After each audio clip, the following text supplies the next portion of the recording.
Chemical hair டைக்கு bye சொல்லிட்டு natural hair டைக்கு ஹை சொல்லுங்க. அமோனியா சல்ஃபேட் பிபிடி இல்லாமல் தயாரிக்கப்பட்ட ஜிகே நேச்சுரல்ஸோட நேச்சுரல் பிளாக் ஹேர் டை. இந்த அடையாறு கூவம் பகுதியில் உள்ள ஆக்கிரமிப்புகளை அகற்றுவதற்காக மட்டுமே 1500 கோடி ரூபாய் ஒரு வருஷத்துக்கு பட்ஜெட்டுக்கு வந்து அலாட் பண்ணியிருக்காங்க. அப்போ இந்த 3-4 வருஷத்தில் பார்த்தீங்கன்னா ஏறத்தாழ ஒரு 5000 கோடிக்கு மேலே வந்து அலாட் பண்ணியிருக்காங்க. அங்கே என்ன நடந்திருக்கு அப்படின்னு பார்த்தீங்கன்னா, இன்னும் அடையாறு கூவம் பகுதியில் அந்த ஆக்கிரமிப்புகள் அகற்றப்படாமல் இருக்கின்றன. நான் என்ன சொல்கிறேன், நீங்கள் அடையாறு ஆக்கிரமிப்பு உள்ளவங்க வரலையா? திருவொற்றியூர்னா வட சென்னையில் எத்தனையோ வந்து சேரி பகுதிகள் இருக்கின்றன, தாழ்வான பகுதிகள் இருக்கின்றன, கொஞ்சம் வெள்ளம் வந்தால் பாதிக்கப்படக்கூடிய அந்த மாதிரி மக்களுக்கு வந்து முன்னுரிமை கொடுத்து அவர்களை அங்கே குடி வையுங்கள். அது செய்யாமல் 3 வருஷமா அது பூட்டி கிடக்குதுன்னா யாருடைய வரிப்பணம்? மக்களுடைய வரிப்பணம் தானே. தமிழகத்தில் காவி கூட்டம் நுழைய முடியாது என்கிறாரே அமைச்சர் மெய்யநாதன். கலைஞருக்கு நாணய வெளியிடணும்னா கூட நான் சொன்ன மாதிரி அங்கிருந்து தானே நீங்கள் கூட்டு வர வேண்டியிருக்கு. அப்போ மட்டும் காவி தேவைப்படுது இல்லை நமக்கு. தேவைப்படும் போது காவி நீங்கள் உள்ளே விடுவீங்க. ஒரு சமயம் மோடி கோபேக்கும்பீங்க. ஒரு சமயம் வந்து மோடியை வந்து ஒரு வெள்ளைக்கூடை பிடிச்சிக்கிட்டு போய் முதல்வர் வந்து விமான நிலையத்திலேயே கூட போய் வந்து வரவேற்பார். இதெல்லாம் அப்பப்போ ஆடுற நாடகங்கள், அரசியல் நாடகங்கள். ஓசூரில் இறைவணக்கம் நடத்த இடம் இல்லாததால் பள்ளிக்கு அருகாமை உள்ள தனியார் இடத்தில் இறைவணக்கம் நடத்துகிறார்களாமே. அமைச்சர் அன்பில் மகேஷ் என்ன செய்கிறார்?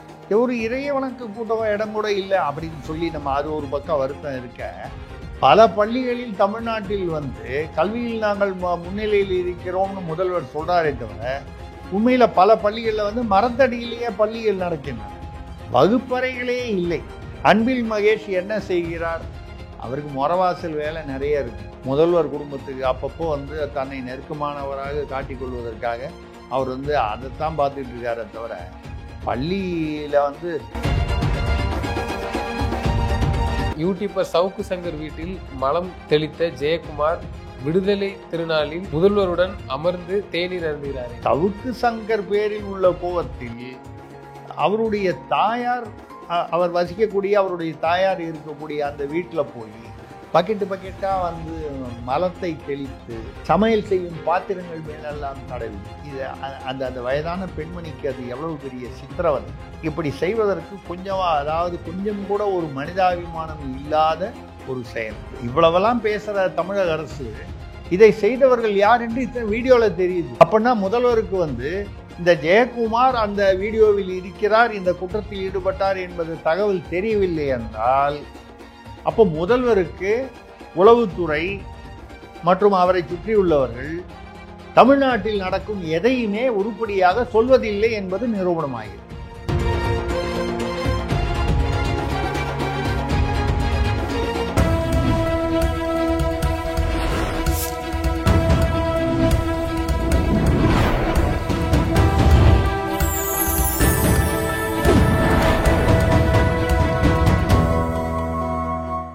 சேனல் 5 தமிழ் நேயர்களுக்கு வணக்கம். இன்றைய நேர்காணலில் நம்மோடு பேச இருப்பது மூத்த பத்திரிகையாளர் திருசக்தி சுந்தரராமன் அவர்கள். சார் வணக்கம். சார் வணக்கம் ரூபன், சொல்லுங்க சார். இன்றைய கேள்வி பதில் நிகழ்ச்சிக்கு உள்ள போயிடலாம்.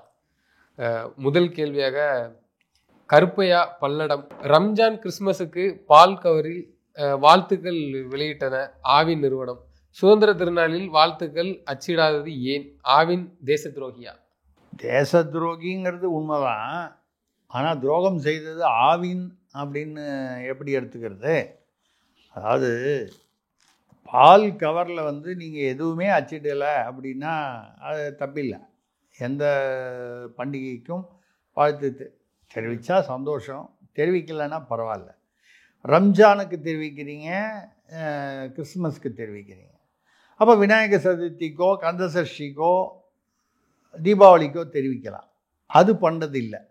ஏன்னா அது இந்து பண்டிகை. இங்கே சிறுபான்மையினருக்கு பண்ணும்போது அது சிறுபான்மையினர் அப்படின்னு சந்தோஷப்படுறீங்க. இந்துக்களுக்கு பண்ணும்போது அந்த இடத்துல மத சார்பின்மை. அப்போ மத சார்பின்மைன்னு எல்லாரும் ஒரே தட்டில் வைக்கணும்.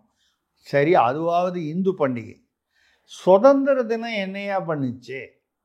சுதந்திர தினம் ஏதாவது பிஜேபிக்கு சொந்தமானதா, இல்லை ஏதாவது குறிப்பிட்ட கட்சிக்கு சொந்தமானதா? இந்தியா நமது தேசத்திற்கு சொந்தமான நம்முடைய விடுதலை திருநாள், நம்முடைய சுதந்திர நாள். இந்த சுதந்திர திருநாள் வாழ்த்துக்கள்னு போகிறதுல என்ன ஒரு பெருமை தானே நமக்கு. அதான் சொல்கிறேன், போன தடவை கூட பேசுகிறோம், ஸ்கூல் பிள்ளைங்க கூட வந்து கொடி குத்திட்டு அலையுதுங்க. ரோட்டில் பாருங்கள், சின்ன சின்ன பிள்ளைங்க இந்த கொடியை வச்சு வந்து விற்குதுங்க. சில குழந்தைங்க வந்து யாரோ வாங்கி கொடுத்தது வந்து ஃப்ரீயாக வந்து டிராஃபிக்கில் வந்து இந்தாங்க இந்தாங்க இந்தாங்கன்னு கொடுத்துட்டு போகுது. அந்த சிறு குழந்தைகளுக்குள்ள உள்ள ஆர்வம் ஒரு அரசு நிறுவனத்துக்கு இல்லையா? அப்போ ஆவின் ஒரு அமைச்சர் இருக்காரு, சுதந்திர தினத்தை புறக்கணிப்பது வந்து ஆவின் நிர்வாகமா இல்லை தமிழக அரசா? நீங்கள் என்ன தனிநாடு வாங்கிட்டு போயிடுவீங்களா? இந்தியாவின் விநாயக சதுர்த்தியோ இல்லை தீபாவளியோ இல்லை அதாவது வாழ்த்துக்களோ கொடுக்கலன்னா இந்துக்களுக்கு எதிரான அப்படின்னு வரும்போது அது ஒரு விதமான தவறான செய்கை. அதுவே தப்புன்னு சொல்லும்போது இந்தியர்கள் அனைவருக்கும் பொதுவான சுதந்திர தினத்துக்கு வந்து ஒரு வாழ்த்துக்கள் அச்சடிக்க முடியாமல் ஆவின் இருக்கிறது என்றால், நம்ம கொஞ்ச நாளில் வந்து அப்புறம் வந்து நீங்கள் வந்து ஆவின் வந்து தேச துரோகியான்னு கேட்டால் துரோகம் தான். அது ஆவின் மட்டும் இல்லை, ஆவினுடைய அமைச்சர் அந்த தேச துரோக குற்றத்திற்கு ஆளாகிறார். அந்த அமைச்சரவைக்கு தலைவராக இருக்கக்கூடிய முதல்வரும் இந்த கேள்விக்கு பதில் சொல்ல வேண்டிய ஒரு நிலைமையில் இருக்கிறார். ஏன் சுதந்திர தினத்தை நீ உங்களால் வந்து ஒரு வாழ்த்து, சுதந்திர தின வாழ்த்து எங்களுக்கு விட்டு போச்சு, ஞாபகம் இல்லை, ரம்ஜான் ஞாபகம் வருது, அதுதான் ஏன் அது எல்லாருடைய கேள்வியும் இருக்கு. அதுதான். அப்போ ஏன் அப்போ அந்த சிறுபான்மையினரோட ஓட்டு மட்டும்தான் முக்கியம்னா பேசாமல் சிறுபான்மை இப்போ இந்துக்கள் எல்லாருமே வந்து நீங்கள் என்ன பண்ணணும்? அதாவது இந்துக்களுடைய பண்டிகைகளுக்கு வாழ்த்து தெரிவிக்கல என்றால் இந்துக்களுக்கு கோபம் வரும். அவங்கெல்லாம் வந்து தேர்தலில் வந்து திமுகவை புறக்கணிப்பார்கள். நீங்கள் தேசத்துடைய ஒரு சுதந்திர தினத்தையே புறக்கணிக்கிறீர்கள் அப்படின்னா இந்தியன் என்கிற நினைப்பு இருக்கிற ஒவ்வொரு தமிழனும், தமிழ்நாட்டில் இருக்கக்கூடிய ஒவ்வொருவருமே திமுகவை புறக்கணிக்க வேண்டும். அதுதானே? நீங்கள் ஐயா இந்த மதத்துக்குள்ளே விளையாடுறீங்க, சிறுபான்மையினர் பெரும்பான்மையினர் சொல்லி இதை ஒரு அரசியல் விளையாட்டு, சாதிகளுக்குள்ளே விளையாடுறீங்க, சாதி விளையாட்டு. தேசத்தையாவது விட்டு வைக்கலாமே உங்கள் அரசியல் விளையாட்டில். அதனால் தேச துரோகி, ஆவினை தேச துரோகி என்று சொல்வதை விட அந்த அந்த குற்றத்தை செய்வதற்கு காரணமாக இருந்த பொறுப்பேற்க வேண்டியவர் ஆவின் அமைச்சர், ஆவின் பால்துறை அமைச்சர் அவர்களும் அந்த அமைச்சரவைக்கு தலைவராக இருக்கும் தமிழக முதல்வரும் தான் இந்த தேச துரோக குற்றச்சாட்டிற்கு பதில் சொல்ல வேண்டும். அதுதான் நம்மளுடைய அடுத்த கேள்வி. காசிமுத்து, வேலம்பாளையம். மதமாற்றம் செய்து கொண்ட பட்டியல் இனத்தவர்கள் வன்கொடுமை சட்டத்தை பயன்படுத்த முடியாது என்ற ஆந்திர உயர்நீதிமன்ற தீர்ப்பளித்துள்ளதே. அது சரியான தீர்ப்பு தான். அதாவது ஒரு வழக்கில் வந்து ஒருத்தர் வந்து மதமாற்றம் வேறு ஏதோ ஒரு மதத்திற்கு மாறிவிட்டார். இதனால் மாறினார், அது அவருடைய சுய உரிமை, சுய விருப்பம், அதில் ஒன்றும் நமக்கு ஒன்றும் இல்லை. நமது சட்டம் என்ன சொல்கிறதுனால் வந்து எஸ்சி எஸ்டி என்கிற அந்த சலுகை இந்து மதத்தில் இருக்கும் வரை தான் அந்த சலுகை செல்கிறது. ஏனால் மதமாற்றம் செய்யும் பொழுது என்ன காரணம் சொல்கிறார்கள்? இங்கே சாதி பிரிவுகள் இருக்கின்றன. அது மட்டும் இல்லாமல் அங்கே போனவுடனே அவங்களுக்கு என்ன, சிறுபான்மையினருக்கு என்று சில சலுகைகள் இருக்கிறது. இவங்க நம்மால் கூழுக்கும் ஆசை, மீசைக்கும் ஆசை. அங்கே போய் அந்த சிறுபான்மையினர் அதில் வரக்கூடிய சலுகைகளையும் வாங்கிக்கணும். ஏற்கனவே இந்து மதத்தில் வந்து எஸ்சி, அதாவது பட்டியலினத்தை சேர்ந்தவராக இல்லை பழங்குடியினத்தோரை சேர்ந்தவராக அந்த சலுகையும் வாங்கிக்கணும், 2 சலுகையும் வாங்கிக்கணும். அப்படி இந்த குழுக்கு மாசை மீசைக்கு மாசை என்று இருப்பது சட்டப்படி தவறு என்று உச்ச நீதிமன்றமே சொல்லியிருக்கிறது. இப்பொழுது ஆந்திர உயர் நீதிமன்றமும் சொல்லுது. அதில் ஒரு எப்படி வந்துச்சுன்னா, அவர் வந்து 10 வருஷத்துக்கு முன்னாலேயே அவர் வந்து மதம் மாறிட்டார். அதுக்கப்புறம் யாரோ ஒருத்தர் வந்து அவருக்கும் பக்கத்து வீட்டுக்காரருக்கும் வழக்கமாக சண்டை, ஏதோ பிரச்சனை, ஒரு வழக்கமாக வரக்கூடிய ஒரு யதார்த்த பிரச்சனை. அதில் உடனே என்ன பண்ணிட்டாரு, அவர் பேரில் வன்கொடுமை வழக்கு, என்னை வந்து ஜாதி சொல்லி திட்டான்னு. இதெல்லாம் விசாரித்து எல்லாத்தையும் முடிவு பண்ணி பார்த்தா கடைசியில் இவர் மதம் மாதிரி 10 வருஷம் ஆச்சு. இப்போ வன்கொடுமை சட்டம் என்பது இந்து மதத்தில் எஸ்சி எஸ்டி, அதாவது அட்டவணை இனம், பழங்குடி இனம் அப்படி இருக்கிறவர்களுக்கு மட்டுமாகத்தான் அந்த வன்கொடுமை தடுப்பு சட்டம் வந்து செல்லும். அப்போ நீங்கள் மதமும் மாறிட்டீங்க, அதுக்கப்புறம் என்ன என் ஜாதி சொல்லிட்டீங்கன்னா நீங்கள் தான் அந்த ஜாதியை விட்டு வெளியில் வந்துட்டீங்களே, வேறு மதத்துக்கே போயிட்டீங்களே. இதுதான் வந்து அந்த தீர்ப்புடைய கருத்தாக்கம். இது வந்து வெறும் ஒரு சாதாரண வழக்கில் மட்டும் இல்லை, தமிழ்நாட்டில் எனக்கு தெரிந்து நிறைய தலைவர்கள், பெரிய தலைவர்கள், பிரபலமான தலைவர்கள் கிறிஸ்தவ மதத்துக்கு அவர்கள் மாறுவதை பற்றி நமக்கு ஒன்றும் முரண்பாடான அபிப்பிராயமோ கருத்தோ கிடையாது. அது அவர்களுடைய சுய விருப்பம், எந்த மதத்துக்கு வேணாலும் மாறலாம். ஆனால் மாறி அவர்கள் வாழ்வது, வாழ்வியல் முறைகள், பழக்க வழக்கங்கள் அந்த மதத்தில், சிறுபான்மை மதத்தில் அதை சேர்ந்து இருக்கும். ஆனால் தேர்தல் ஆணையத்தில் எழுதி கொடுக்கும்போது ரிசர்வ் தொகுதியில் தனித்தொகுதியில் நிற்கும் பொழுது இந்து என்று எழுதி கொடுக்கிறார்கள். ஏன்னா நான் மதம் மாறினது வந்து சொன்னால் இப்போ வந்து நீங்கள் ரிசர்வ் தொகுதியில் நிற்க முடியாது. பொது தொகுதி தனித்தொகுதி அப்படின்னு இருக்கு. தனித்தொகுதி வந்து பட்டியல் இனத்தை சேர்ந்தவர் அல்லது பழங்குடியினத்தை சேர்ந்தவர், இவங்களுக்கு மட்டும்தான். அப்போ அது எந்த மதத்தில்? இந்து மதத்தில் மட்டும்தான். சிறுபான்மையினருக்கு தனியாக வந்து எந்த இடத்துலையும் வந்து தேர்தல் தொகுதிகளில் தனி அலாட்மெண்ட் கிடையாது. இப்போ இவர்கள் மதம் மாறியதை ஏற்றுக்கொண்டால், தேர்தல் ஆணையத்திடம் தெரிவித்தால், இவர்கள் தனி தொகுதியில் நிற்க முடியாது, பொது தொகுதியில் தான் நிற்கணும். நிறைய தலைவர்கள் இருக்காங்க, நம்ம வந்து பெயர் சொல்ல விரும்பலை, அந்தந்த தலைவர்களுக்கு தெரியும். அதாவது தேர்தல் ஆணையத்தை அந்த இதில் தேர்தல் வரும்போது அந்த ஆணையத்திற்கு அந்த படிவத்தில் மட்டும், விண்ணப்ப படிவத்தில் மட்டும் இந்து என்று எழுதுவார்கள், அந்த சாதி பெயரை. ஆனால் மற்ற சமயத்தில் பார்த்தீங்கன்னா அவங்க வந்து கிறிஸ்தவ முறைப்படியோ இல்லை வேறு மாற்று மத முறைப்படியோ அவளுடைய வாழ்க்கை முறை நடத்துகிறார்கள். இது வந்து தவறான ஒரு விஷயம். ஒன்று நீ வந்து முடிவு பண்ணி மதம் மாறிட்டேன்னா அந்த மதத்தில் என்ன சலுகைகள் இருக்குது, என்ன உரிமைகள் இருக்கோ அதையெல்லாம் நீ அனுபவிக்கலாம். குழுக்கும் ஆசை மீசுக்கும் ஆசை. அரசியல்வாதிகளே எப்படி செய்யும் பொழுது பாமர மக்கள் செய்ய மாட்டாங்களா? அதுதான் கேள்வி. அடுத்த கேள்வி, சாரநாதன், திருச்சி. தமிழகத்தில் காவி கூட்டம் நுழைய முடியாது என்கிறாரே அமைச்சர் மெய்யநாதன். அமைச்சர் மெய்யநாதனா? காவி கூட்டம் தமிழ்நாட்டில் நுழைய முடியாதுங்கிற? ஐயையோ, அவர் அமைச்சரவை கூட்டத்துக்கெல்லாம் போகிறது இல்லையா என்னன்னு தெரியலையே. அண்ணன் சேகர்பாபு எப்போ வந்தாலும் காவி வேட்டி கட்டிட்டு வர்றாரு, ஒரு தாடி வச்சுருக்காரு, நெத்தியில் ஒரு போட்டுக்கிட்டு வச்சுருக்காரு. அப்போ காவி கூட்டம் தமிழ்நாட்டில் நுழைய முடியாதுங்கிறாரு. அமைச்சரவை கூட்டத்திலேயே பக்கத்திலேயே ஒருத்தர் அறநிலையத்துறை அமைச்சர் அண்ணன் சேகர்பாபு அவர்கள் காவி வேட்டி கட்டி இருக்கிறாரு. காவியை உள்ளே நுழைய விடக்கூடாதுன்னு சொல்லிட்டு பக்கத்திலேயே காவியை வச்சுருக்காரு. அவர் காவியன்னு சொல்கிறது பிஜேபியை உள்ளே விடக்கூடாதுன்னு சொல்கிறாருன்னு நினைக்கிறேன். உள்ளே விடாததும் வந்து மக்களுடைய விருப்பம். 1990களில் வந்து பாராளுமன்றத்தில் வந்து 2 இடங்கள் பெற்றிருந்த பாஜக இன்னைக்கு பாஜக கூட்டணி கிட்டத்தட்ட 300 இடங்கள், தனியாக 240 இடங்கள் வைத்திருக்கின்றன. யார் வந்து மக்கள் வந்து எப்போ விரும்புகிறாங்க, எதற்காக விரும்புகிறார்கள், எதற்காக தேர்ந்தெடுக்கிறார்கள் என்பது மக்களது விருப்பம். இப்போ தமிழ்நாட்டில் வந்து பாஜக வரவே வராது அப்படின்னு சொன்ன காலமெல்லாம் உண்டு. இன்றைக்கி பெரிய அளவில் ஆட்சியை பிடிக்கும் அளவுக்கு வளர்ச்சி இல்லைன்னா கூட ஏதோ ஒரு குறிப்பிட்ட வளர்ச்சி அடைந்திருக்கிறது. அது மாதிரி எத்தனையோ கட்சிகள், அன்றிருந்த கட்சிகள், ஒரு காலத்தில் கம்யூனிஸ்ட்டுன்னா தமிழ்நாட்டில் வந்து நாகப்பட்டினம், அம்பத்தூர் இந்த மாதிரி சில தொகுதிகள்லாம் பார்த்திங்கன்னா அங்கே கம்யூனிஸ்ட் தான் நிற்பாங்க, யாருனாலும் கம்யூனிஸ்ட் தான் ஜெயிப்பாங்க. தொழிலாளர்கள் உள்ளது கம்யூனிஸ்டுகளுக்கு மிகவும் ஆதரவான தொகுதி. இன்றைக்கி அது மாதிரி தொகுதியாக இல்லை கம்யூனிஸ்டுகளுக்கு. ஏன்னா அந்த தொழிலாளர்களுக்கான கட்சி அப்படிங்கிற அடையாளம் மறைந்து விட்டது. அவர்களும் வந்து மற்ற கட்சிகளை போலவே ஆகிட்டாங்க.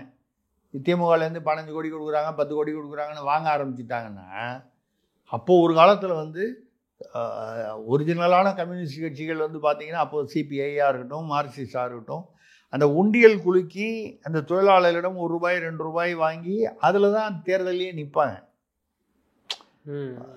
அதாவது வசதியான வேட்பாளர்களாக இருக்க மாட்டார்கள். பட் இன்றைக்கி உள்ள கம்யூனிஸ்டுகள்லாம் பார்த்தீங்கன்னா ஆடி காரில் வர்றாங்க. அப்போ எப்படி வந்து உண்மையான கம்யூனிஸ்டுகள் அந்த கம்யூனிசம் வந்து இந்தியாவில் தமிழ்நாடு உட்பட எல்லா இடத்துலையும் வந்து சேர்த்து விட்டது. இந்தியா முழுக்க வந்து பாராளுமன்றத்தில் மொத்தம் 4 கம்யூனிஸ்ட்டு தான் இருக்காங்க. அவ்வளோதான். 572ல் 4 பேர் தான் இந்தியா முழுக்கவே. அந்த மாதிரி இவங்களை உள்ளே விடக்கூடாது அப்படின்னு சொல்கிறது வந்து இவங்க இப்படி திமுகவுடைய எண்ணமாக இருக்கலாம். சரி, அவங்கள உள்ளே விடக்கூடாதுன்னு சொல்கிறீங்க. ஆனால் ஆனவுனா அங்கே போய் வந்து ஏதாவது ஒரு ரைடு வந்தால் அங்கே போய் தானே நீங்கள் வந்து காலில் விழ வேண்டியிருக்கு. கலைஞருக்கு நாணய வெளியிடணுன்னா கூட நான் சொன்ன மாதிரி அங்கேருந்து தானே நீங்கள் கூட்டு வர வேண்டியிருக்கு. அப்போ மட்டும் காவி தேவைப்படுது இல்லை நமக்கு. தேவைப்படும் போது காவி நீங்கள் உள்ளே விடுவீங்க. ஒரு சமயம் மோடி கோபேக்கும்பீங்க. ஒரு சமயம் வந்து மோடியை வந்து ஒரு வெள்ளைக்கூடை பிடிச்சிக்கிட்டு போய் முதல்வர் வந்து விமான நிலையத்திலேயே கூட போய் வந்து வரவேற்பார். இன்னொரு சமயம் தேர்தல் வரும்பொழுது கொஞ்சம் அந்த ஒரு கெத்து காட்டணுன்றதுக்காக பிரதமர் வரும்போது அவர் வந்து நிகழ்ச்சிக்கு போக மாட்டார். இதெல்லாம் அப்பப்போ ஆடுற நாடகங்கள், அரசியல் நாடகங்கள். அதெல்லாம் அவர் மெய்யநாதன் கொடுத்த காசுக்கு கரெக்டாக கூறாரு, அவர் அவ்வளோதான். இரா மனோகரன், விழுப்புரம். திருவேற்றியூர் கார்கில் நகரில் அடையாறு கரையில் வாழும் மக்களுக்காக கட்டப்பட்ட 1200 வீடுகள் யாருக்கும் பயனளிக்கவில்லை, யாருக்கும் பயனளிக்காமல் கிடைக்கிறதாமே. கார்கில் நகர்னு பேர் வச்சதுனாலேயே என்னமோ தெரியல. கார்கில்ங்கிறது இந்தியாவுக்கும் பாகிஸ்தானுக்கும் ஏற்பட்ட போர், கார்கில் போர், எல்லைப்புற போர். அந்த பேர் வச்சதுனாலேயே என்னமோ தெரியல, அது போர்க்களமாகவே ஆகிவிட்டதோ என்னமோ தெரியல. 1200 வீடுகள் அப்பொழுது வந்து கட்டப்பட்டு இருக்கிறது. அதாவது அடையாறு கூவம் பகுதியில் உள்ள அந்த ஆக்கிரமிப்பு பகுதி, அங்கே நிறைய பேர் வீடு கட்டிட்டாங்க காலப்போக்கில் பல வருடங்களாக. அதையெல்லாம் வந்து ஆக்கிரமிப்புகளை நீக்க வேண்டும் என்று உயர்நீதிமன்றம் பல முறை வந்து எச்சரித்திருக்கிறது. அதுக்காக வந்து இந்த 2021 அப்புறம் வந்த திமுக ஆட்சியில் மட்டுமே வருடத்திற்கு 1500 கோடி ரூபாய் பட்ஜெட் அலாட்மெண்ட். எதுக்குன்னா இந்த அடையாறு கூவம் பகுதியில் உள்ள ஆக்கிரமிப்புகளை அகற்றுவதற்காக மட்டுமே 1500 கோடி ரூபாய் ஒரு வருஷத்துக்கு பட்ஜெட்டுக்கு வந்து அலாட் பண்ணியிருக்காங்க. அப்போ இந்த 3-4 வருஷத்தில் பார்த்தீங்கன்னா ஏறத்தாழ ஒரு 5000 கோடிக்கு மேலே வந்து அலாட் பண்ணியிருக்கணும். அங்கே என்ன நடந்திருக்கு அப்படின்னு பார்த்தீங்கன்னா, இன்னும் அடையாறு கூவம் பகுதியில் அந்த ஆக்கிரமிப்புகள் அகற்றப்படாமல் இருக்கின்றன. இந்த 5000 கோடி என்ன ஆச்சு? புலி ஏப்பம். யார் ஏப்பம் விட்டாங்க தெரியல. 5000 கோடி இந்த இதுக்கு அந்த புயல் வெள்ள நிவாரண நிதிக்கு என்ன கதி ஒரு 5000 கோடி ஆச்சோ அதே மாதிரி தான் இதுவும் ஆயிருக்கு. வருஷத்துக்கு 1500 கோடினா ஒரு வருஷம் முடிஞ்சதுன்னா அந்த ஒரு வருஷத்தில் என்ன நடந்தது, எவ்வளவு செலவு பண்ணாங்க, எவ்வளவு வீடுகளை அகற்றினார்கள், மாற்று ஏற்பாடுகள் என்ன செய்தார்கள், ஏதாவது ஒரு அறிக்கை? ஒன்றும் கிடையாது. 1500 கோடி கணக்கு காமிச்சிட வேண்டியது. இதுதான் நடந்துக்கிட்டு வருது. இதில் 1200 வீடுகள் கட்டியிருக்காங்க ஏதோ ஒரு இடத்துல, கார்கில் திருவொற்றியூரில். அதை வந்து 3 வருஷமாக அப்படியே மூடி வச்சுருக்காங்க, திறக்கவே இல்லை. என்ன காரணம் என்றால் இந்த அடையாறு பகுதியில் இருக்கிறவன் இவன் அடையாறுங்கிறது இந்த பக்கம் இருக்குது, திருவொற்றியூருங்கிறது வட சென்னையில் இருக்குது. நீங்கள் இருந்து அங்கே போக மாட்டேங்கிறான். எல்லாருமே ஒரு இடம் பழக்கப்பட்டு விட்டால் அந்த இடத்தை விட்டு போகணும். அப்போ நீங்கள் வந்து அது என்ன இப்போ அதை என்ன பண்ணுறாங்க, பொதுமக்களுக்கு அதை வந்து கொடுத்துடலாமா? பொதுமக்களுக்குன்னா அதில் வந்து அதாவது அந்த வீடுகள் வந்து அதில் வந்து 7.5 லட்சம் வந்து 13-14 லட்சமோ என்னமோ வருது அந்த வீட்டுடைய விலை. அது வந்து ஒரு 7.5 லட்சம் வந்து அரசு மானியம் தருகிறது. மிச்சம் ஒரு 6 லட்சத்தி சொச்சம் வந்து கொடுத்தா பொதுமக்களுக்கு பேசாமல் கொடுத்துடலாமா அதே மானியத்துக்கு அப்படின்னு. அப்போ வேறு வழி இல்லை. ஹவுசிங் போர்டு மூலமாக, வீட்டு வசதி வாரியத்தின் மூலமாக அதை போட்டால் 1200னா 6.5 லட்சம் ரூபாய்க்கு வீடு கிடைக்குதுன்னா எல்லாரும் 14 லட்ச ரூபா 3 வருஷம் முன்னால். இன்றைக்கி வந்து இன்னும் கூட தான் வரும், 2-3 லட்ச ரூபா வேலை கூட தான் வரும். இதை வந்து அப்படியாவது மக்களுக்கு, ஏழை மக்களுக்கு நான் என்ன சொல்கிறேன், நீங்கள் அடையாறு ஆக்கிரமிப்பு உள்ளவங்க வரலையா? திருவொற்றியூர்னா வட சென்னையில் எத்தனையோ வந்து சேரி பகுதிகள் இருக்கின்றன, தாழ்வான பகுதிகள் இருக்கின்றன, கொஞ்சம் வெள்ளம் வந்தால் பாதிக்கப்படக்கூடிய அந்த மாதிரி மக்களுக்கு வந்து முன்னுரிமை கொடுத்து அவர்களை அங்கே குடி வையுங்கள். அது செய்யாமல் 3 வருஷமாக அது பூட்டி கிடக்குதுன்னா யாருடைய வரிப்பணம்? மக்களுடைய வரிப்பணம் தானே. இப்படித்தான் இவங்க வந்து ஒரு பக்கம் 1500 கோடி வருஷத்துக்கு வந்து பட்ஜெட்டு போட்டு அது என்ன ஆகுதுன்னு கடவுளுக்கு தான் தெரியும். இந்த பக்கம் கட்டி போட்ட வீடுகள் எதற்கும் பயன் இல்லாமல் வீணாக போகிறது. யாரையாவது அங்கே கொடுத்தோன்னு வைங்க, ஹவுசிங் போர்டில் போடுங்க, ஸ்லம் கிளியரன்ஸ் போர்டில் ஏதாவது அந்த இடம் பத்தலைன்னா அதுக்கு பதிலாக இந்த இடத்த வந்து ஸ்லம் கிளியரன்ஸ் போர்டுக்கிட்ட ஹேண்ட் ஓவர் பண்ணி அவங்க மூலமாக கொடுங்க. பொதுமக்களுக்கு, பாமர மக்களுக்கு, உரிய தகுதிகள் உள்ளவர்களுக்கு அது பயன்படுற மாதிரி செய்யணும் அப்படிங்கிறது தான் நம்ம. கமலக்கண்ணன், வேளச்சேரி. ஓசூரில் இறைவணக்கம் நடத்த இடம் இல்லாததால் பள்ளிக்கு அருகாமை உள்ள தனியார் இடத்தில் இறைவணக்கம் நடத்துகிறார்களாமே, அமைச்சர் அன்பில் மகேஷ் என்ன செய்கிறார்? இல்லை, ஓசூரில் இறைவணக்கம் நடத்துறதுக்கு ஒரு ஒரு திறந்த வெளி, வழக்கமாக எல்லா பள்ளிகள்லேயும் ஒரு திறந்த வெளி இருக்கும். காலையில் வந்து அசம்பிளின்னு சொல்லுவாங்க, இறைவணக்க கூட்டம்னு. அதில் எல்லா வகுப்புகளும் வந்து நிற்பாங்க, ஏதோ ஒரு இறைவணக்கம். அந்த சமயத்தில் அறிவிப்புகள், அதெல்லாம் இது எல்லா பள்ளிகள்லையும் வழக்கமாக உள்ள நடைமுறை. இது அந்த மாதிரி வந்து இடப்பற்றாக்குறை இருக்கிறதுனால வேற எங்கேயோ ஒரு தனியாருடைய இடத்தில் வந்து போய் இறைவணக்க கூட்டம் நடத்த வேண்டியிருக்கு. டெய்லி அத்தனை பள்ளிக்கூட பசங்களையும் அங்கே கொண்டு போய் அங்கே நிற்க வச்சு அந்த இறைவணக்க கூட்டம் முடித்து பத்திரமா அவனை திருப்பி கூப்பிட்டு வரணும். 4 கட்டடம் தள்ளி இருந்தால் கூட ரோட்டில் போகும்போது எதுவும் ஒன்றும் சிக்கல் இல்லாமல், விபத்து இல்லாமல் பத்திரமா கூட்டம்.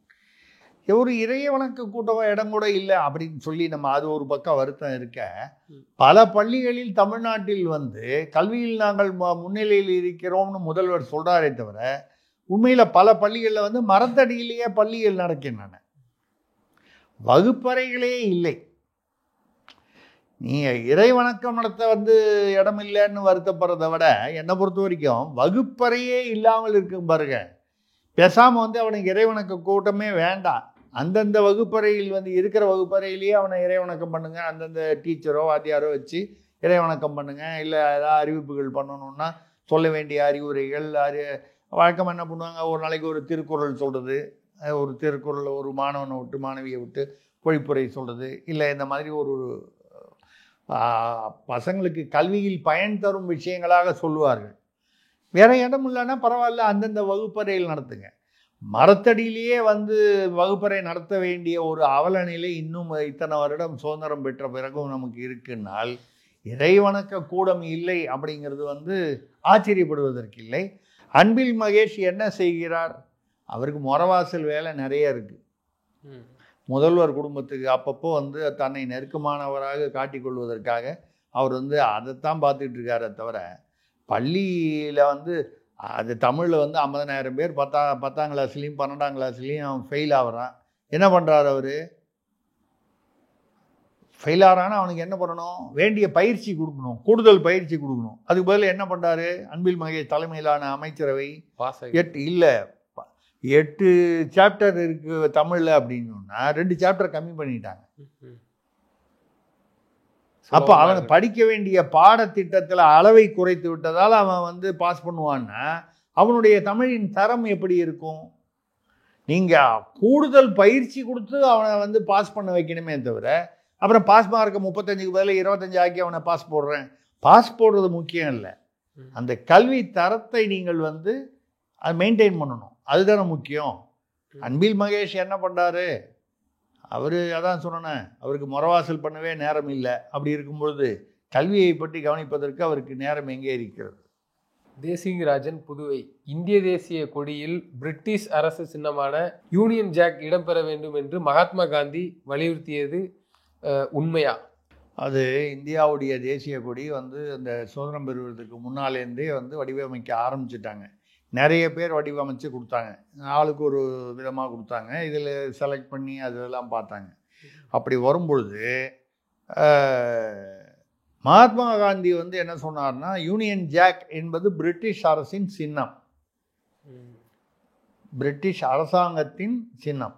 இப்போ இந்தியாவுக்கு ஒரு தேசிய சின்னம் இருக்க மாதிரி பிரிட்டிஷ் ரொம்ப நூற்றாண்டுகளாக நாம் அவர்களுக்கு பிரிட்டிஷ்காரர்களுக்கு நன்றி தெரிவிக்கும் வகையில் யூனியன் ஜாக் இடம்பெற வேண்டும் என்று சொன்னவர் மகாத்மா காந்தி.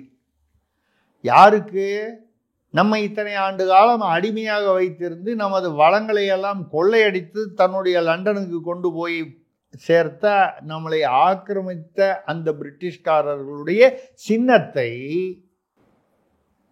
நம்மளுடைய தேசிய கொடியில் வந்து இடம்பெற செய்ய வேண்டும் என்று மகாத்மா காந்தி சொன்னார்.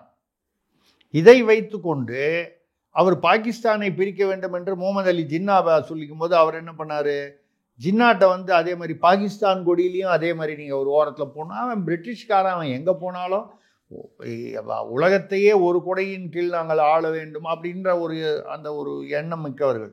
அப்போ பாகிஸ்தான் கொடியிலையும் போனோன்னா அதெல்லாம் வந்து முடியாதுன்ட்டார். அவருக்கு வேற ஒரு காரணம் வேற இருந்துச்சு. அந்த பிரிட்டிஷ் சின்னத்தில் வந்து இந்த சிலுவை வரும். அவர்களுடைய தேசிய மதம் வந்து கிறிஸ்தவ மதம், அதனால் அந்த சிவப்பு கலரில் அந்த சிலுவை வரும். நாங்கள் பாகிஸ்தானில் வந்து அந்த பிறை, அவங்களுடைய இஸ்லாமியர்களுடைய அந்த பிறை அதுதான் வந்து வரும். அப்படி பிறையும் அந்த ஒரு நட்சத்திரமும் வரும். அதில் போய் நாங்கள் வந்து சிலுவையை போட சொன்னால் நாங்கள் என்ன பார்த்தா எப்படியா தெரியுது அப்படிங்கிற மாதிரி ஜின்னா வந்து மறுத்துட்டார். அதெல்லாம் முடியாதுன்ட்டார். இதை கேட்டவுடன் வந்து நேரு அவர்கள் என்ன பண்ணார், அவங்க போடலைங்கும் போது நம்ம மட்டும் ஏன் போடணும் அப்படின்னு சொல்லி நேரு அவர்களும் அதை வந்து வேண்டான்னு சொல்லி, அதுக்கப்புறம் தான் வந்து பல இதை பார்த்துட்டு காங்கிரஸ் உடைய இதில் வந்து நடுவில் வந்து அந்த ராட்டை சின்னம் இருக்கும். இதே கலர் காவி, வெள்ளை, பச்சை, நடுவில் ராட்டை சின்னம் இருந்தது. ராட்டையை எடுத்துட்டு அதுக்கு பதிலாக அசோக சக்கரத்தை போட்டு ஏறக்குறைய காங்கிரஸ் இதை ஒட்டி வர மாதிரி. ஏன்னா அப்போ சுதந்திர காலத்தில் வந்து பெரிய கட்சி வந்து இந்தியாவில் வந்து இது காங்கிரஸ் கட்சி தான், அப்படி போட்டு வந்தது.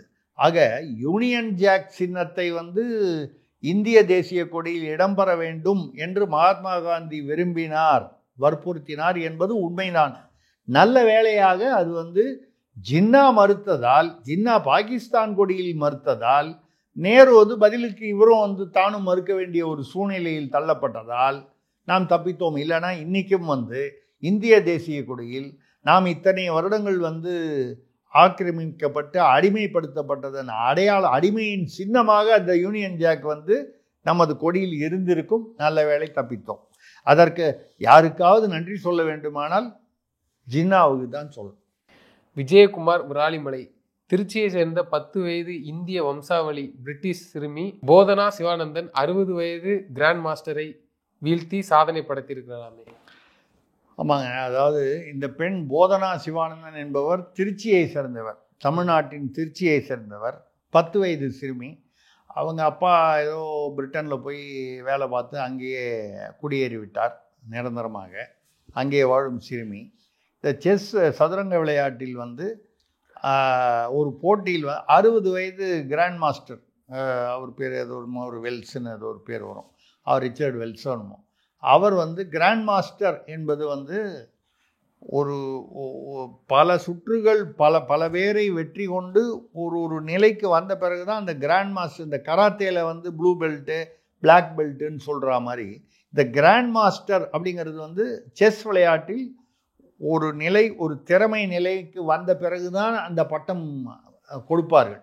அப்படிப்பட்ட ஒரு கிராண்ட் மாஸ்டர் 60 வயது. அப்படி என்றால் மிகவும் அனுபவம் மிக்கவராக பல வருடங்களாக ஆடி, அப்படிப்பட்டவரை திணறடித்து தோக்கடித்து விட்டது. யாரு? ஒரு 10 வயது சிறுமி சதுரங்கத்தில். அவரே அசந்து விட்டார். ஏன்னா அவருடைய வயதுக்கு முன்ன பின்ன இருக்கக்கூடிய ஒருவரிடம் வந்து அது தோற்று போனால் அது பரவாயில்லை. இந்த பொண்ணு கிராண்ட் மாஸ்டர்லாம் இல்லை, இன்னும் அந்த அந்த அந்த நிலைக்கு இன்னும் வரவில்லை. ஆனால் இந்த போட்டியில் 10 வயது பெண் வந்து தன்னை வெற்றி கொண்டது வந்து அவர் வந்து அதை எப்படி எடுத்துக்கொண்டார் என்று தெரியாது. இது ஒரு மிகப்பெரிய ஒரு சாதனை. இதை வந்து பார்த்தீங்கன்னா தமிழ்நாட்டில் பொதுவாக இந்தியாவில், அதிலும் குறிப்பாக தமிழ்நாட்டில் விஸ்வநாதன் ஆனந்த், குகேஷ், பிரக்யானந்தா, அப்புறம் பிரக்யானந்தாவுடைய சகோதரி வைஷ்ணவி, அப்புறம் இப்போ வேற ஒரு வடநாட்டில் வந்து திவ்யா என்ற பெண், திவ்யா என்னும் அவங்க பெண். இப்படி இந்தியாவில் குறிப்பாக தமிழ்நாட்டில் இந்த சதுரங்க விளையாட்டில் மிகச் சிறந்தவர்களாக, திறமை மிக்கவர்களாக சிறு வயதிலிருந்தே வந்து விளங்குகிறார்கள். அதாவது ஒரு 10 வயசு 12 வயசுலேயே வந்து ஒரு சர்வதேச போட்டிகளில் கலந்து கொள்ளும் அளவுக்கு. இப்போ குகேஷ் பிரக்யானந்தாலாம் அப்படி தான், 10 12 வயசு 14 வயசில் கார்ல்சன் போன்ற மிகப்பெரிய உலக சாம்பியன்களை எல்லாம் வீழ்த்தும் அளவுக்கு வந்து அந்த விளையாட்டு. செஸ் என்றாலே, சதுரங்கம் என்றாலே அறிவு சார்ந்த விளையாட்டு. அதில் வந்து சிறந்து விளைகிறார்கள் என்பது தமிழர்கள் அறிவில் தகை சான்றவர்கள் என்பதற்கு எத்தனையோ சாட்சிகளில் இது ஒரு சாட்சி. ஆக இது ஒரு தமிழ் சிறுமி எங்கேயோ பிரிட்டனில் உட்கார்ந்து இந்த சாதனையை, சர்வதேச சாதனையை செய்திருக்கிறார் என்பது ஒட்டுமொத்த தமிழ் இனத்திற்கும் பெருமை. என்ன இந்த விளையாட்டு சதுரங்கத்திலலாம் கரெக்டாக விளையாடிடுறோம், தமிழர்கள் வந்து அரசியல் சதுரங்கத்தில் தான் கோட்டை விட்டுறாங்க, எலெக்ஷன் வரும்போது கோட்டை விட்டுறாங்க. அதுதானே தவிர மற்றபடி இந்த பெண்ணின், இந்த சிறுமியின் சாதனை ஒட்டுமொத்த தமிழ் இனத்திற்கும் உண்டான சாதனை. அலமேலு ராஜன், ராஜபாளையம். யூடியூபர் சவுக்கு சங்கர் வீட்டில் மலம் தெளித்த ஜெயக்குமார் விடுதலை திருநாளில் முதல்வருடன் அமர்ந்து தேநீர் அருந்துகிறாரே. ஆமாம், அவர் ஏதோ சவுக்கு சங்கர் வீட்டில், அது ரொம்ப கொடுமையான நிகழ்ச்சி. சவுக்கு சங்கர் யூடியூபர் வந்து அவர் பேர் உள்ள கோவத்தில் அவருடைய கருத்தியலுடன் வித்தியாசப்படலாம். ஒரு அரசியல் விமர்சகர் என்ற முறையில் யாருக்கும் எந்த கருத்தும் மற்றவர்களை புண்படுத்தாத வகையில் விமர்சனம் செய்வதற்கு எல்லாருக்கும் உரிமை இருக்குது மீடியாவுக்கு. இப்பொழுது வந்து யூடியூப் என்பது மீடியாவின் ஒரு அங்கமாக ஆகிவிட்டதால் அதை தாண்டி சவுக்கு சங்கர் பேரில் வேறு குற்றச்சாட்டுகள் சிலது வந்து சொல்கிறாங்க. அது உண்மையாக பொய்யா நமக்கு தெரியாது. அப்படியே இருந்தாலும் சவுக்கு சங்கர் பேரில் உள்ள கோவத்தில் அவருடைய தாயார், அவர் வசிக்கக்கூடிய அவருடைய தாயார் இருக்கக்கூடிய அந்த வீட்டில் போய் பக்கெட்டு பக்கெட்டாக வந்து மலத்தை தெளித்து படுக்கையிலெல்லாம் கொட்டி சமையல் செய்யும் பாத்திரங்கள் மேலெல்லாம் தடவி, இதை அந்த வயதான பெண்மணிக்கு அது எவ்வளவு பெரிய சித்திரவதை. அது யாராவனா இருக்கட்டும், ஒரு வயதான பெண்மணி இப்படி செய்வதற்கு அதாவது கொஞ்சம் கூட ஒரு மனிதாபிமானம் இல்லாத ஒரு செயல். இதை செய்தது வந்து வாணிஸ்ரீ என்ற ஒரு பெண் வழக்கறிஞர், திமுக சார்பான வழக்கறிஞர். அவர் தலைமையில் தான் ஒரு டீம் போய் செஞ்சுருக்கு. அது திருப்பி வரும்போது அந்த இன்ஸ்பெக்டர், அந்த ஏரியா இன்ஸ்பெக்டர் கேட்குறாரு, என்னம்மா ஒரு 2 பேரை கூட்டிகிட்டு போய் அவர் வீட்டில் போய் நாங்கள் கேள்வி கேட்டு வரோன்னு போனீங்க, போய் இப்படி அதகலம் பண்ணிட்டு வந்தீங்க, இப்போ நான் இல்லை பதில் சொல்லணும் அப்படின்னு இன்ஸ்பெக்டர் கேட்குறாரு. இது வீடியோலலாம் வந்துருச்சு. அப்போது இவ்வளோ பேரை கூப்பிட்டு போய் இப்படி ஒரு அசிங்கத்தை வந்து நடத்தி, இதுக்கப்புறம் அந்த வீட்டில் வந்து அந்த வீட்டை காலி பண்ணிட்டாருன்னு கேள்விப்பட்டேன், அவங்க பண்ணிட்டாங்கன்னு. இருந்தால் கூட அந்த வயதான அந்த மூதாட்டியுடைய இறுதி மூச்சு வரை இந்த நிகழ்வு வந்து அவர் மனதை விட்டு அகலாது. படுத்தா தூக்கம் வராது. ஒரு சாப்பாடு சாப்பிடணும்னு ஒரு தட்டு எடுக்க போனால் அந்த அப்போ உபயோகப்பட்ட பாத்திரங்கள் எல்லாத்தையும் தூக்கி எறிந்து விட்டு புது பாத்திரங்களாகவே வாங்கி விட்டால் கூட ஒரு பாத்திரத்தை எடுக்கும் பொழுதே அது மனம் வந்து அதை நினைத்து கொண்டே இருக்கும். இது வந்து ஒரு என்ன சொல்கிறது, லைஃப் டைம் சித்திரவதை. இதை வந்து செய்தது வந்து மிகப்பெரிய தவறு. அதை விட கொடிய தவறு, இவ்வளவெல்லாம் பேசுகிற தமிழக அரசு இதை செய்தவர்கள் யார் என்று இத்தனை வீடியோவில் தெரியுது. காவல்துறையில் வந்து அவர்களை கைது இதுவரை இது நடந்து எத்தனையோ மாதங்கள் ஆகிறது, இதுவரைக்கும் கைது செய்யலையே, வழக்கு பதிவு செய்யலையே. அங்கே போனவர்களில் பல பேர் உண்மையிலேயே தூய்மை பணியாளர்கள் இல்லை, அதை போய் வேஷம் போட்டவர்கள் இருக்கட்டும், வீடியோவில் தெரியுது இல்லை. அவங்கள வந்து அந்த வழக்கறிஞரையோ அந்த தூய்மை பணியாளரையோ கூட வந்தவங்களையோ அதை வீடியோ எடுத்தவங்களையோ கைது பண்ணி வழக்கு போட்டிருக்கணும்ல, அது பண்ணலை. அதில் அந்த வீடியோவில் பிரதானமாக இடம்பெறக்கூடிய ஜெயக்குமார் என்பவர், அவர் ஏதோ திமுக அல்லது வடசென்னையை சேர்ந்தவர். இவர்கள் எல்லாருமே ஒரு குறிப்பிட்ட மாண்புமிகுடைய ஆசீர்வாதம் பெற்றவர்கள் என்று சொல்கிறார்கள். வடசென்னையை சேர்ந்த ஒரு அமைச்சருடைய ஆசிகளை பெற்று தான் இது நடந்திருக்கிறது என்று சொல்கிறார். எப்படி இருந்தாலும் அந்த ஜெயக்குமார் என்கிற நபர் வந்து அந்த வீடியோவில் தெரிகிறார். அவரும் இந்த குற்றத்தில் ஈடுபட்டு இருக்கிறார். அவர் வந்து சுதந்திர திருநாள், விடுதலை திருநாள் அன்னைக்கு ஒரு தேநீர் விருந்தோ ஏதோ ஒரு விருந்து கொடுக்குறாரு முதல்வர். முக்கியமானவங்க வர்றாங்க. இந்த ஜெயக்குமார் யார் அப்படின்னு கேட்டால், இவர் வந்து காங்கிரஸ் மாநில தலைவர் செல்வப்பிறந்தகைக்கு வேண்டியவர் என்று சொல்லப்படுகிறது. அப்போ அந்த நிகழ்வுக்கு பின்னால் யார் இருந்திருப்பார்கள் என்று யாரும் யூகிக்க முடியும். ஒரு மாண்புமிகு இருந்திருக்கிறார், அந்த பக்கம் இன்னொரு கட்சியின் தலைவர் இருந்திருக்கிறார் என்று யூகிக்க முடிகிறது. அப்படிப்பட்டவருடன் உட்கார்ந்து தேநீர், நீங்கள் வந்து ஒரு தெரிந்த குற்றவாளியுடன் அப்படின்னா முதல்வருக்கு வந்து இந்த ஜெயக்குமார் அந்த வீடியோவில் இருக்கிறார், இந்த குற்றத்தில் ஈடுபட்டார் என்பது தகவல் தெரியவில்லை என்றால், அப்போ முதல்வருக்கு உளவுத்துறை மற்றும் அவரை சுற்றியுள்ளவர்கள் தமிழ்நாட்டில் நடக்கும் எதையுமே உருப்படியாக சொல்வதில்லை என்பது நிரூபணமாகிறது. இல்லை, அதை தெரிந்துதான் அவர் அனுமதித்தார் என்றால் முதல் குற்றவாளியே அவராகிறார். இப்படி குற்றம் செய்தவனை, மனிதாபிமானமற்ற ஒரு செயலை செய்தவனை அவனுடன் சரிசமமாக அமர்ந்து தேநீர் அருந்துவதன் மூலம் மக்களுக்கு என்ன சொல்ல விரும்புகிறார்? இது குற்றவாளிகளை ஆதரிக்கும் கட்சி, குற்றவாளிகளை ஊக்குவிக்கும் கட்சி, குற்றவாளிகளை காப்பாற்றும் கட்சி என்று சொல்ல வருகிறாரா? இல்லை, எனக்கு தெரியாது என்று சொன்னால் இப்போ உளவுத்துறை என்ன பண்ணுச்சு? ரெண்டு பக்கமும் இப்படினாலும் ஃபெயிலியர், அப்படினாலும் ஃபெயிலியர். இது முதல்வர் அவர்களுடைய நிர்வாக திறமைக்கு மிகப்பெரிய தோல்வி என்றுதான் நாம் எடுத்துக்கொள்ள வேண்டும். ஏன்னா உண்மையிலேயே அந்த மூதாட்டி பார்க்குறாங்கன்னு வச்சுங்க. சவுக்கு சங்கர் விடுங்க, அவர் யூடியூபர், அவர் அரசியல் என்று குதித்தாரோ எப்படி வாழ்த்துக்கள் வருகிறதோ அதே போல் விமர்சனங்களும் வரும். இப்போ நம்மளே பேசுகிறோம், வாழ்த்துக்களும் வரும், விமர்சனங்களும் வரும். அதை ஏற்றுக்கொள்வதற்கு மனப்பக்குவம் இல்லைன்னா இந்த தொழிலுக்கே வரக்கூடாது, அரசியலுக்கே வரக்கூடாது. ஆனால் அந்த மூதாட்டியின் மனம் என்ன பாடுபடும்? அவருடைய தாயார் நம்ம வீட்டில் இவ்வளவு அசிங்கம் பண்ணி நம்மளை கேவலப்படுத்திட்டு போனால் அவனோட முதல்வர் உட்காந்து சாப்பிட்றாரு. சவுக்கு சங்கரின் தாயார் என்று பார்க்காதீர்கள், தமிழ்நாட்டின் ஒரு குடிமகள், மூத்த குடிமகள் என்று பாருங்கள்.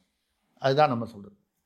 மதன்குமார் போபால், திருச்செந்தூர் கோயிலில் விஐபி தரிசன வாயிலான சண்முக விலாசம் பொதுமக்கள் உடைத்து கொண்டு நுழைந்திருக்கிறார்களே. ஏன் திருச்செந்தூரில் சமீபத்தில் ஒரு வீடியோ வந்துச்சு. விஐபிகளுக்கெல்லாம் ஆக்சுவலாக 100 ரூபா கட்டணும்னு சொல்லி தனியாக ஒரு கட்டணம் இருக்குது. அப்புறம் இலவச தரிசனம் இருக்குது. இந்த 100 ரூபா கட்டணுங்கிற பேரில் 100 ரூபாய்க்கு யாரையும் அனுமதிக்கிறது இல்லை. 11,000 ரூபா ஒரு ஆள் தரிசனத்துக்கு கேட்டது வீடியோ மூலமாக வெளிப்பட்டது. சாமியை பார்க்கறதுக்கு திருச்செந்தூர் கோயில் எத்தனையோ வருடங்களுக்கு முன்னால் கட்டப்பட்ட கோயில். அறநிலையத்துறை உச்ச நீதிமன்றம் முதலாக எல்லா நீதிமன்றங்களும் சொல்வது, நீங்கள் வெறும் கணக்கு நிர்வாகம் மட்டும்தான் செய்யணும், மற்ற வழிபாட்டு முறைகள், ஆகம முறைகள்லாம் அறநிலையத்துறைக்கு சம்பந்தம் இல்லைன்னு தொடர்ந்து சொல்லிக்கிட்டு இருக்கு. ஆனால் கேட்கறது இல்லை. வழிபாட்டு முறைகளில் தலையிடுறது, பூஜா முறைகள், அதாவது இந்த ஆகமத்தில் தலையிடுறது. கணக்கு நிர்வாகம்னா என்ன? வரவு செலவு கணக்கு சரியா இருக்கான்னு பார்க்க வேண்டியது தான். இந்த கணக்கில் பிரச்சனை பட்டதே இவங்க தான். இவங்கள போய் திருடனை போய் நீங்கள் போலீஸ் வேஷம் போட்டு வர சொன்னால் எப்படி இருக்கும்? அந்த மாதிரி தான். 11,000 ரூபா ஒரு ஆள்கிட்ட, அவன் வட மாநிலத்திலேருந்து யாரோ வந்திருக்காங்க. அவன் இங்கே வந்தவொடனே திருச்செந்தூர் வரணும்னு அவன் பாவம் எந்த ஊர்லேருந்து வர்றானோ, எந்த மாநிலத்துலேருந்து 11,000 ரூபா வேணும் ஒரே ஒரு ஆள் தரிசனம் பண்ணுறதுக்கு. இதெல்லாம் அப்போவே எல்லாம் அங்கே விவாதங்கள் நடந்து, அவங்கள மட்டும் ஏன் விடுறீங்க, இவங்கள மட்டும் ஏன் விடுறீங்க, எங்களை ஏன் விட மாட்டேன்றீங்க, இதெல்லாம் அந்த வீடியோவில் வந்துச்சு. இதெல்லாம் பரவ பக்தர்கள் கொதிப்படைந்து, சண்முக விலாசங்கிறது ஒன்றில் அந்த விஐபி என்ட்ரன்ஸ், இலவச தரிசனத்துக்கு ஒரு தனி வழி, இது நுழைவாயில், இது தனி நுழைவாயில். அந்த கிரில்லு போட்டு மூடி இருந்து இது தரேன்னா காவலாளிகள் அவன் மேல் இடத்துல சொன்னால் என்ன திறப்பாங்க, அவங்க திறக்கலை, உடச்சிட்டு உள்ளே போயிட்டாங்க. இப்போ அந்த 100 ரூபா கட்டண தரிசனத்தை இனிமேல் 100 ரூபா கட்டணம் கிடையாதுன்னு இதுக்கப்புறம் அறிவிச்சிருக்காங்க. அதாவது இதுதான் திமுக அரசு புரிந்து கொள்ள. திமுக அரசு மட்டுமில்லை, எந்த நாளைக்கு ஆட்சிக்கு வேறு ஒரு கட்சி வந்தாலும் சரி, எந்த கட்சி வருவதாக இருந்தாலும் சரி, அரசியல்வாதிகள், ஆட்சியாளர்கள் தெரிந்து கொள்ள வேண்டியது இதுதான். மக்களுடைய பொறுமையை ஓரளவுக்கு மேல் நீங்கள் சோதிக்க முடியாது. அது பக்தர்களாக இருக்கட்டும், பொதுமக்களாக இருக்கட்டும், மக்கள் தான் அடிப்படையில் அவர்கள் பொதுமக்கள். அவர்களுடைய உரிமைகள் பாதிக்கப்படும் போது, அவர்களுடைய பொறுமையை நீங்கள் அளவுக்கு மீறி சோதிக்கும் போது பொங்கி எழுவார்கள். அதுக்கு பெயர் தான் புரட்சி. இப்போ இந்த சண்முக விலாசத்தை இந்த உடைத்து கொண்டு உள்ளே போகிறார்கள் என்றால், அத்தனையும் உள்ளே அவர்கள் அடக்கி வைத்திருந்த அந்த உணர்வுகள் பொங்கி இந்த நிலைமை வந்தது. இது கோயிலுக்கு மட்டும் இல்லை, இது கோவிலுக்கு தான் பொருந்தும் இல்லை.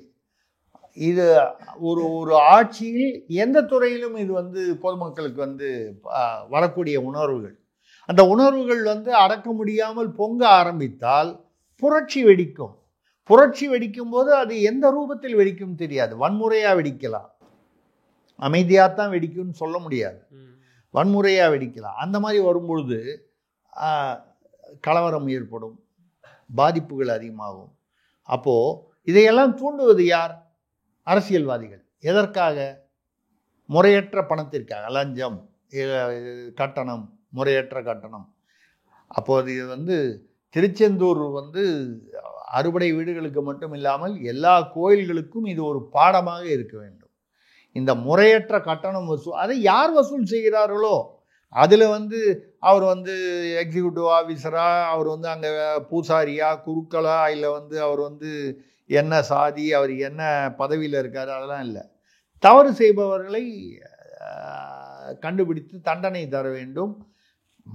பொதுமக்கள் போகிறாங்க, அவர்களுக்கு அதை முறையாக அதுக்கு என்ன வழிகாட்ட வேண்டுமோ அதெல்லாம் செய்யணும். இப்போ கூட ஏதோ ஒரு கோயிலில் சொன்னாங்க, யாரோ ஒருத்தர் 16 ரூம் கட்டி ஒரு வீடு, அதாவது ஒரு பில்டிங் ஒன்று கட்டி கொடுத்தாரா கோயிலுக்கு தானமாக, ஏதோ ஒரு முருகன் கோயிலுக்கு தான், மருதமலையா இங்கே ஒரு கோயிலில். பல வருடங்களாக அது திறக்கப்படாமலே இருக்கிறது. ஒருத்தர் 16 ரூம் கட்டி அவரோட காசில் மக்களுக்கு பக்தர்களுக்கு பயன்பட வேண்டும் என்று தானமாக கொடுத்திருக்கிறார். பல வருடங்களாக இது திறக்கப்படாமல் பயன்படாமலேயே இருக்கிறது. இது என்ன அநியாயம்? நீங்கள் தரங்க, அதுக்கு ஏதாவது ஒரு வாடகை கட்டணம் வசூல் பண்ணுங்க தங்கறதுக்கு, அந்த வாடகை கட்டணத்தை கோயிலுடைய நிர்வாகத்துக்கு செலுத்துங்க. திறக்காமே மூடி வச்சிங்கன்னா இன்னும் 4 வருஷம் போச்சு, அது அப்புறம் பில்டிங் இடிய ஆரம்பிச்சிடும். இல்லை வேற யாராவது என்ன பண்ணுவான், சட்டவிரோதமாக அங்கே போய் வேறு ஏதாவது சரக்கு விற்க ஆரம்பிப்பான், வேற என்ன கஞ்சா விற்க ஆரம்பிப்பான். ஏன்னா இந்த ரூமை உடைக்கிறதுக்கு எவ்வளோ நேரம் ஆக போகுது? ஒரு ஜன்னல் உடைக்கலாம், ஒரு பூட்டை உடைக்கலாம். அப்போ கோயில் வளாகத்துக்குள்ளேயே பிரசாத ஸ்டால் போல் கஞ்சா விற்கிற நிலைமை வந்தால் வரலாம். இப்படிப்பட்ட நிலைமைக்கு இன்றைக்கு தமிழகத்தில் நிலை இருக்கிறது என்பதற்கு இவையெல்லாம் உதாரணங்கள்.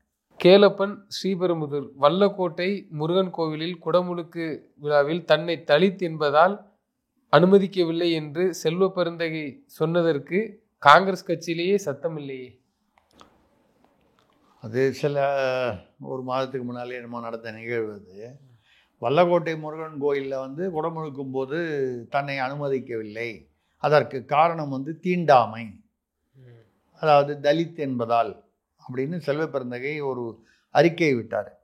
இந்த அறிக்கை விட்ட மறுநாளே அந்த குடமுழுக்கு என்பது அந்த கோபுர கலசத்துக்கு தண்ணீர் விட்டு அதற்கு சில பூஜா முறைகள் அது வழிபடுவது, அந்த இடத்தில், அந்த குடமுழுக்கு நடைபெறும் இடத்தில் பல முக்கியஸ்தர்கள், விவிஐபின்னு சொல்லக்கூடியவர்கள், இவர்கள், அப்புறம் அதை செய்கிற அந்த ஐயர் அல்லது அந்த பூசாரின்னு சொல்லக்கூடிய அவங்க அந்த கோயிலுடைய அந்த பூஜையை நடத்துபவர்கள், இவர்கள் பக்கத்திலேயே அவர் நிற்கிறார். இந்த வீடியோலாம் வெளியில் வந்துடுச்சு. அப்போ சொன்னது பொய் தானே? இவர் அனுமதிக்கவில்லைன்னா எப்படி அங்கே போனார்? அதாவது குடமுழுக்கு என்பது கோபுரத்துக்கு, உள்ள விக்கிரகத்துக்கு இருக்காது, மேலே உள்ள கோபுரத்துக்கு தான் குடமுழுக்கு. கும்பாபிஷேகம்னு சமஸ்கிருதத்தில் சொல்லுவாங்க, தமிழில் குடமுழுக்குன்னு சொல்லுவாங்க.